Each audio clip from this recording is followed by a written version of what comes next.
বলেন আমার কুলে রাহমাতাল লিল আলামিন, পূর্ণিমার চাঁদ, ফেরেশতাদের গুনগুনি। আমি আমার সন্তানের দিকে বারবার তাকাইয়া দেখি আমার সন্তান কেমন, তাকাইয়া দেখি গোসলের দরকার ছিল না। আমার নবী আমার শিশু সন্তানের পরনের মধ্যে জান্নাতি পোশাক ছিল। আমি মা হইয়া শরম জাগা দেখি নাই। এই নবীরে চিনো গো, এই নবী ব্যতীত বিপদ উদ্ধার হবে না।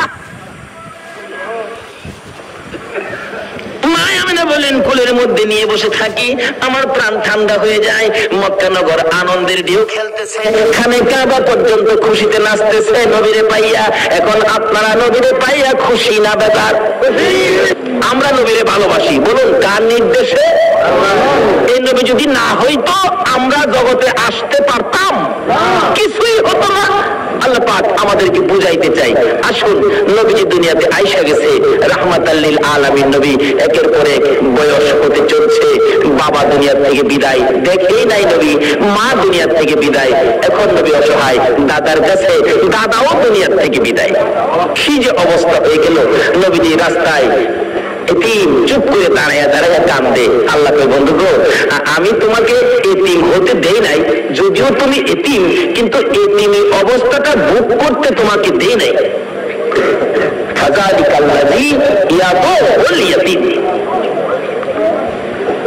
কারণ কি আদর করতো নবী, যার কাছে গেছে সেই নবীরে নিজের সন্তানের চাইতে কি করতো? বেশি আদর করতো।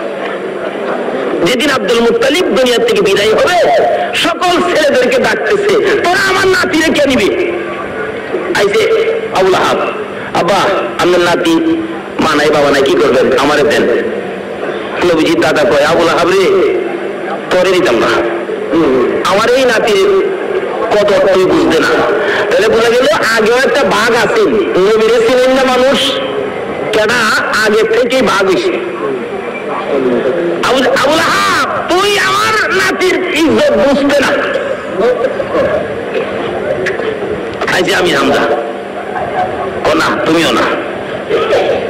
এভাবে সবাই এসে, কেউ দিল না, সবাই শেষ হয়েছে। নবীজির আপন চাচা আবু তালিব, আবু তালিব পাশে দাঁড়ায়, বাবা সবাই তো ফেরত দিলেন, আপনার নাতি দিলেন না, অনকে আপনার নাতি কি আপনি কবরে দেবেন?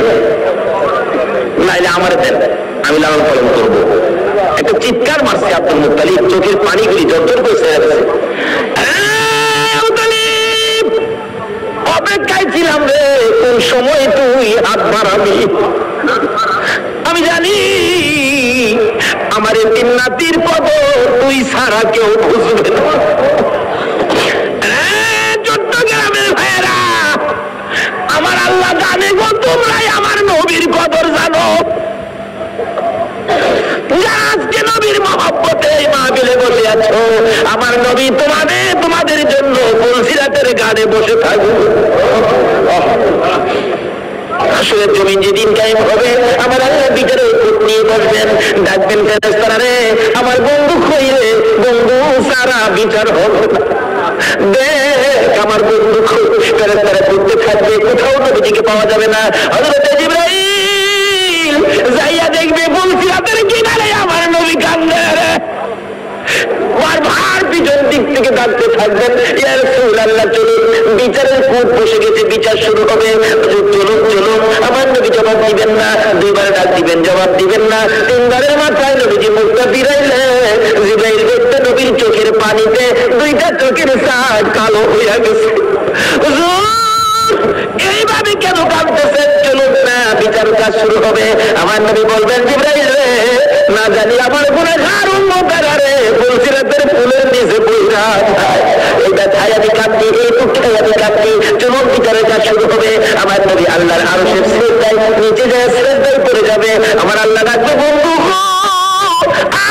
আর এইভাবে কাঁদো না, কথা দিলাম তোমার একটা উম্মত আমি আল্লাহ জাহান্নামে দিব না।